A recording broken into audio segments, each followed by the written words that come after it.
ज्यात अनेक भागात थंडीचा जोर पुन्हा वाढणार आहे। कोकणासह मध्य महाराष्ट्र आणि मराठवाड्यामध्ये थंडीचा जोर दिसेल। मध्य भारतात सध्या थंडीला पोषक वातावरण तयार झालं आहे आणि त्यामुळे राज्यातही येत्या 3 दिवसात किमान तापमानात 2 ते 3 अंशांची घट होणार आहे। येत्या 5 दिवसात राज्यात कोरडं वातावरण राहणार असून पावसाची मात्र शक्यता नाही।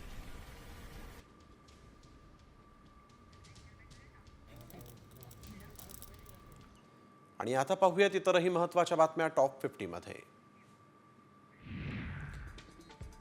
एका एक्सप्रेसमधील टॉयलेटच्या जेट स्प्रेने एक विक्रेता आपल्या चहाची किटली धुताना दिसतोय। हा किळसवाणा घाणेरडा प्रकार एका प्रवाशाने आपल्या कॅमेऱ्यात कैद केला आहे। प्रवाशांनी या व्हायरल व्हिडिओनंतर आपला संताप व्यक्त केला आहे।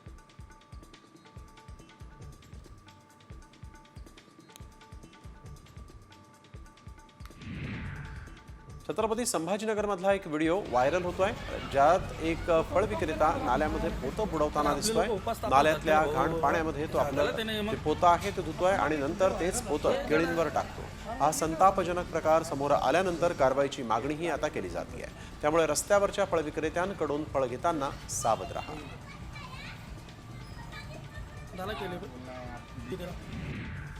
संभाजीनगरमध्ये तरुणीला शिवीगाळ आणि मारहाण करणाऱ्या रोड रोमियोला चांगलाच चोप देण्यात आलेला आहे।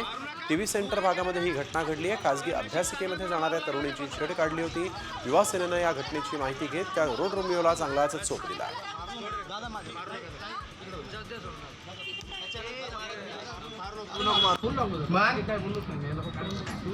मला उद्याच्या उद्या तुमचं ऑडिट करणार मी, बरं का, पहिले सांगतोय। मला प्रत्येक विद्यार्थी जेवढे आहे ना तुमच्याकडे अभ्यासिकेला सगळ्याचं ऑडिट पाहिजे। त्यानंतर कोणत्या पोरीची इज्जत काढली। ठाण्यामध्ये एका शाळेच्या संस्थाचालक आणि मुख्याध्यापकाने शाळेतील शिक्षिकेचाच विनयभंग केल्याचा प्रकार समोर आला। ठाण्याच्या वागळे इस्टेट परिसरात ही घटना घडलेली आहे आणि या प्रकरणाची माहिती मनसे कार्यकर्त्यांना मिळताच त्यांनी संस्थाचालक आणि मुख्याध्यापकाला चोप दिला।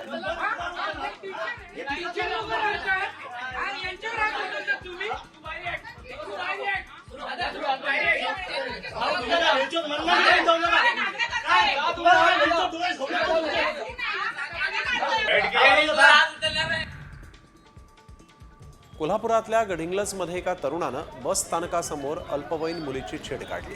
दरम्यान छेड काढणाऱ्याला नागरिकांनी चांगलाच चोप दिलाय। दरम्यान तरुणाला पोलिसांच्या स्वाधीनही करण्यात आलं। गेल्या 8 दिवसातील मुलींची छेड काढण्याचा हा दुसरा प्रकार समोर आला आहे।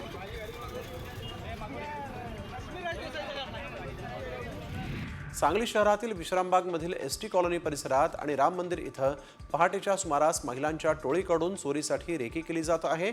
8 ते 10 महिला रेकी करत असल्यामुळे परिसरात घबराटीचं वातावरण निर्माण झालं आहे। पुण्यातील फुरसुंगीतील तरुणीची पुन्हा एकदा स्टंटबाजी समोर आलेली आहे। वर्षभरापूर्वी याच स्टंटबाजीमुळे पोलिसांनी तिला समज दिली होती। पुण्यातील इंस्टाग्रामवर प्रसिद्ध असलेली माधवी कुंभार तिनं पुन्हा एकदा बुलेटवर स्टंटबाजी करण्याचा रील इंस्टाग्रामवर पोस्ट केलेला आहे।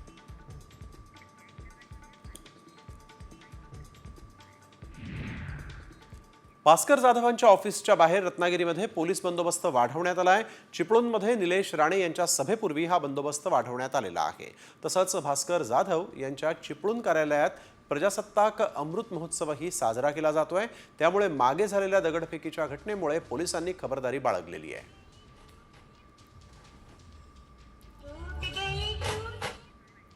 तर आज राणेंची सभा होतीये रत्नागिरीत आणि बंदोबस्त जो आहे तो भास्कर जाधव यांच्या कार्यालयाच्या बाहेर वाढवण्यात आलेला आहे। भास्कर जाधवांच्या ऑफिस बाहेर मोठ्या प्रमाणात पोलिसांचा फौजफाटा तैनात झालेला आहे। याआधी इथं दगडफेक देखील झाली होती आणि त्यानंतर पोलिसांनी आता काळजी घ्यायला सुरुवात केलेली आहे।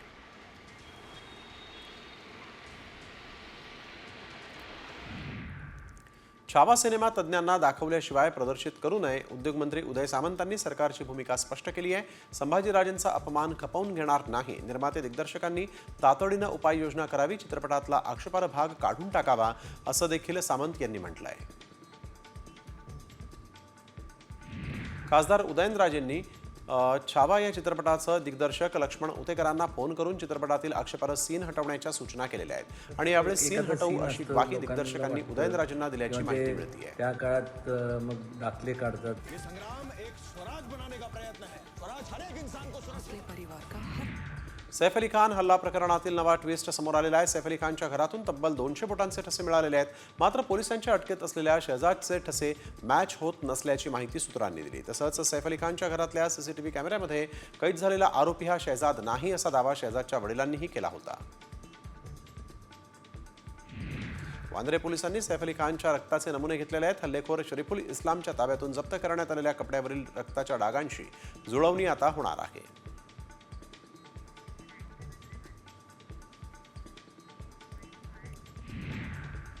अक्षय शिंदे एन्काउंटर प्रकरणात जितेंद्र आव्हाडांनी एक मोठा दावा केला आहे। अक्षय शिंदेनं बलात्कार केलेला नाही असा दावा करून त्यांनी खळबळ माजवली आहे। ज्यांनी बलात्कार केला त्यांना वाचवण्यासाठीच अक्षयला मारलं असा आरोप जितेंद्र आव्हाड यांनी केला आहे। तर आव्हाडांनी केलेलं विधान मला पटत नाही अशी प्रतिक्रिया सुरेश धस यांनी दिली आहे।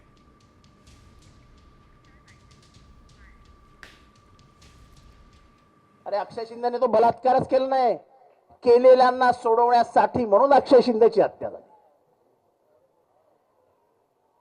केलेले कोण होते? जे मी जात वर्चस्ववादाची लढाई बोलतोय, केलेले कोण होते? अचानक अक्षय शिंदे मिळाल्यानंतर ते कसे काय हजर होतात? ह्याच्यातला सर्वात मोठी गोष्ट असते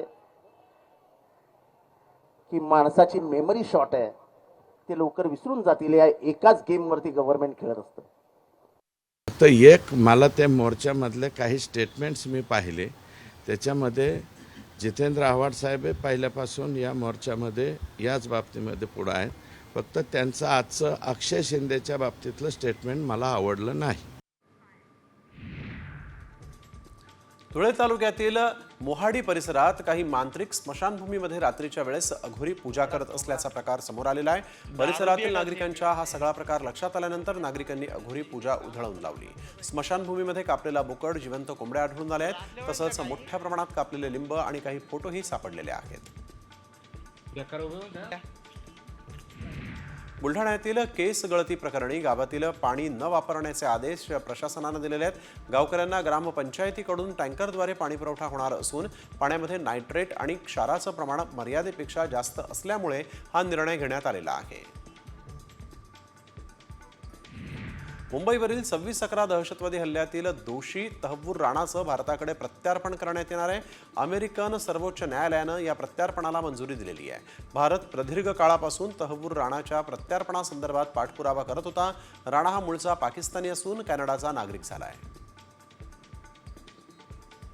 मुंबई विमानतळावरून 7.5 कोटींचं कोकेन जप्त करण्यात आलेलं आहे। टांझानियावरून आलेल्या प्रवाशाला मुंबई कस्टम विभागानं अटक केली आहे आणि यावेळेस प्रवाशाच्या पोटातून तब्बल 55 कॅप्सूलही जप्त करण्यात आलेले आहेत। 23 जानेवारी रोजी जळगाव इथं झालेल्या पुष्पक एक्सप्रेसच्या अपघाताचा आणखीन एक व्हिडिओ समोर आला।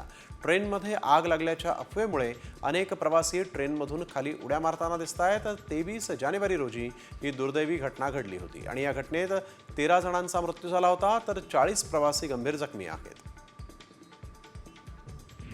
जळगाव रेल्वे अपघात प्रकरणी आग लागली म्हणून अफवा पसरवणारा चहावाला आता फरार झालाय। पुष्पक एक्सप्रेस जेव्हा जळगाव स्टेशनवरून निघाली तेव्हा धूर निघत असल्याचं चहावाल्यानं पाहिलं होतं आणि त्यानंतर त्यानं आग लागल्याची बोंब ठोकली होती आणि त्यानंतर हा अपघात झाला होता। पुण्यात जीबी सिंड्रोम आजाराच्या रुग्णांची संख्या आता 73 वर पोहोचली आहे। केंद्रानंही या आजाराबाबत तपास करण्याचे आदेश दिलेले आहेत। केंद्राचं 3 जणांचं एक पथक लवकरच पुण्यात येणार आहे आणि यात मायक्रोबायोलॉजिस्ट तसंच न्यूरोलॉजिस्ट आणि वैद्यकीय तज्ज्ञांचाही मोठा समावेश असेल। पुण्यामध्ये जीबी सिंड्रोम या आजारानं थैमान घातलं। या पार्श्वभूमीवर उपमुख्यमंत्री अजित पवार ॲक्शन मोडवर आलेले आहेत। अजित पवारांनी सिंहगड रोड परिसरामध्ये जाऊन प्रत्यक्ष माहिती घेतली आणि याच परिसरात जीबी सिंड्रोमचे अनेक रुग्ण आढळून आल्याचं इथं कळतंय। अजित पवारांनी सिंहगड रोड परिसरातल्या नागरिकांसोबतही संवाद साधून त्यांना दिलासा दिला आहे।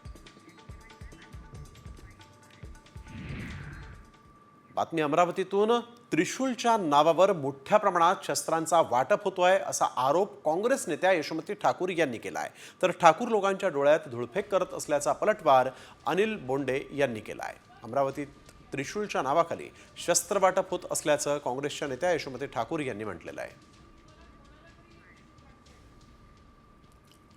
स्वतः होम मिनिस्टर देवेंद्रजी असल्यानंतर असं अस्त्रांचं आणि शस्त्रांचं वाटप जर होत असेल आणि मोठ्या प्रमाणामध्ये त्याला जर धर्माचं नाव दिलं जात असेल तर हे बिलकुल लोकशाहीसाठी आणि येणाऱ्या आपल्या देशासाठी, येणाऱ्या पिढ्यांसाठी हे बिलकुल घातक आहे.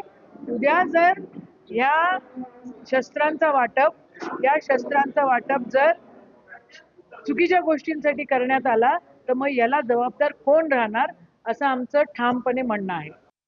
गुप्ती आणि त्रिशूल आजूबाजूला ठेवावं. गुप्ती म्हणजे उघडल्यानंतर कशी दिसते आणि त्रिशूल उघडल्यानंतर कसं दिसतो, आणि त्याच्यामुळं लोकांच्या डोळ्यामध्ये धूळफेक करायची. आणि स्वतः आता त्या काँग्रेसवाल्यांनी अनेकांना जन्मतारखेचं प्रमाणपत्र मिळवून दिलं, राहायसाठी बांगलादेशीयांना जागा मिळवून दिली, त्यांना व्यवसायासाठी मदत केली, त्यांना लपवण्यासाठी मदत केली. ते सगळं बाहेर पडते आणि त्याच्यावर कारवाई होणार आहे, म्हणून त्यांची तडफड सुरू आहे. धर्मवीर स्वराज्य रक्षक छत्रपती संभाजी महाराज मुंबई किनारी रस्ता प्रकल्प जो आहे तो येत्या सोमवारपासून पूर्ण क्षमतेनं सुरू होईल. सागरी किनारा मार्ग आता वांद्रे वरळी सागरी सेतूला जोडणाऱ्या पुलाचं काम पूर्ण झालं असून उद्या म्हणजेच प्रजासत्ताक दिनाच्या दिवशी मुख्यमंत्री देवेंद्र फडणवीसांच्या हस्ते या पुलाचं लोकार्पण होणार आहे. महावितरणच्या ग्राहकांना वीज दरवाढीचा शॉक बसणार आहे. कारण तूट भरून काढण्यासाठी म्हणून महावितरणनं वीज दरवाढीचा प्रस्ताव सादर केला. गेल्या 3 वर्षात महावितरणाची तूट 20,000 कोटींवर पोहोचली आहे. त्यामुळे ही तूट वीज दरवाढीतून भरून काढली जाणार आहे.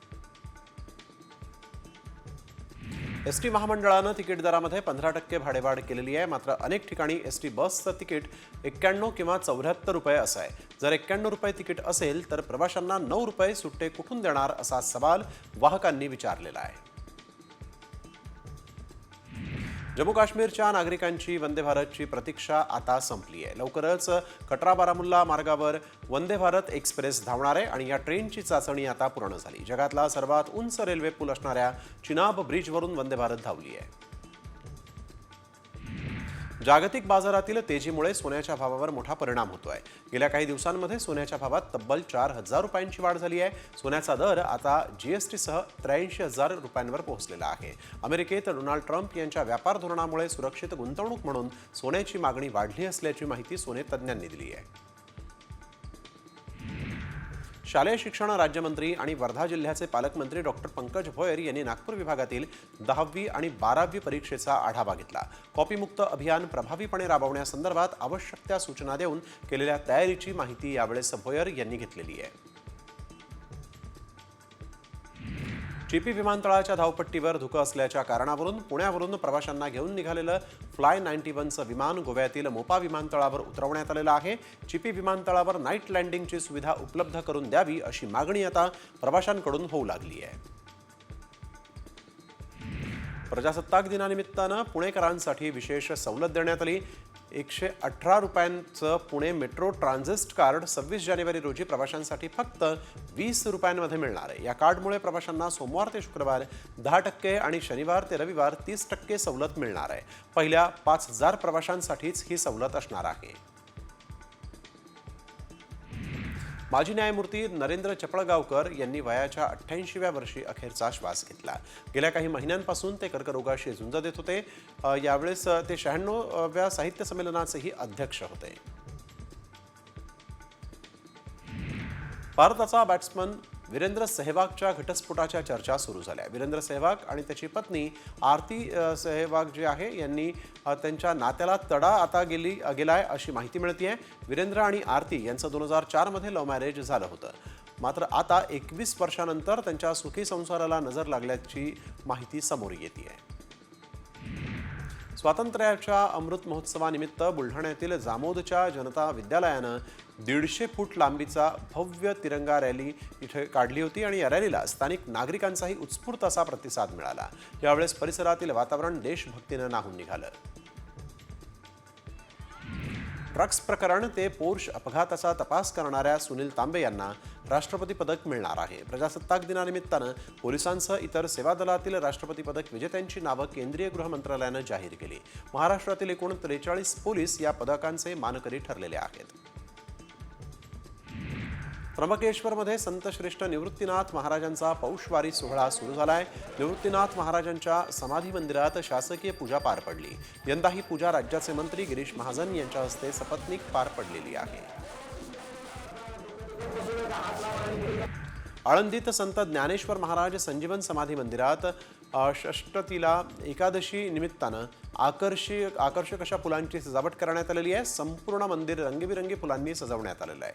हजारो भाविक माऊलींच्या समाधींचं दर्शन घेऊन कीर्तन भजनाच्या कार्यक्रमात दंग असल्याचं पाहायला मिळालं. तुळजाभवानी मंदिर परिसरातला नैसर्गिक झरा तब्बल 35 वर्षांनी सुरू झाला आहे. मंदिर परिसरात असलेल्या श्री गोमुख तीर्थकुंडाचं काम सुरू आहे. पाण्यातल्या क्षारामुळे 1988 पासून हा नैसर्गिक झरा बंद होता. झऱ्याच्या मार्गामध्ये 1986 सालची नाणी सुद्धा आढळून आलेली आहेत. कोल्हापूरच्या ज्योतिबाच्या मूळ मूर्तीचं दर्शन आजपासून सुरू झालंय. ज्योतिबा मूर्तीची संवर्धन प्रक्रिया 4 दिवसानंतर पूर्ण झाली. आजपासून पुन्हा मूळ मूर्तीचं दर्शन घेता येत आहे.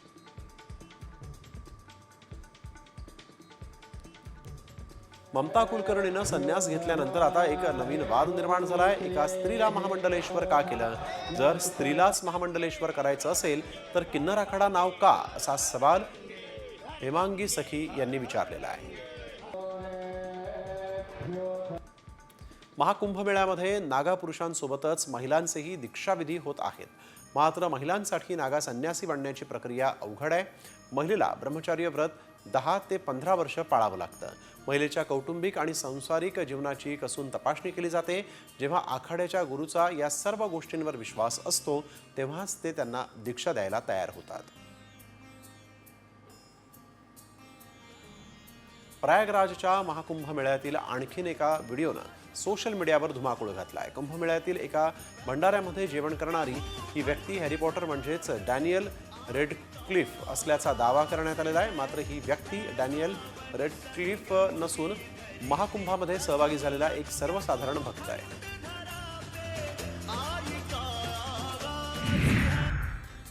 काँग्रेसच्या वतीनं आज ठाण्यामध्ये ईव्हीएम हटवण्याची निदर्शनं करण्यात आलेली आहेत. ईव्हीएम हटवण्याची मागणी करत सरकारच्या विरोधात घोषणाबाजी करण्यात आली.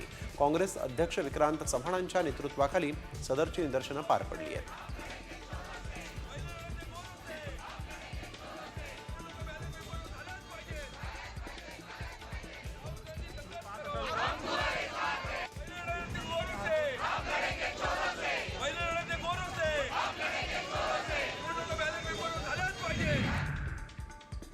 नागपुरात जिल्हाधिकारी कार्यालयासमोर काँग्रेसनं आंदोलन केलेलं आहे. प्रदेशाध्यक्ष नाना पटोलेंच्या आदेशानंतर हे आंदोलन करण्यात आलं. निवडणूक आयोग आणि ईव्हीएमच्या मुद्द्याला धरून आंदोलन करत जोरदार घोषणाबाजी करण्यात आली. कोल्हापुरातील काँग्रेस कमिटीच्या दारामध्ये काँग्रेसच्या कार्यकर्त्यांनी निवडणूक आयोगाच्या विरोधात जोरदार घोषणाबाजी करत आंदोलन केलंय. या आंदोलनामध्ये सांगलीचे खासदार विशाल पाटील, आमदार जयंत आसगावकर यांच्यासह काँग्रेसचे कार्यकर्ते सहभागी झाले होते.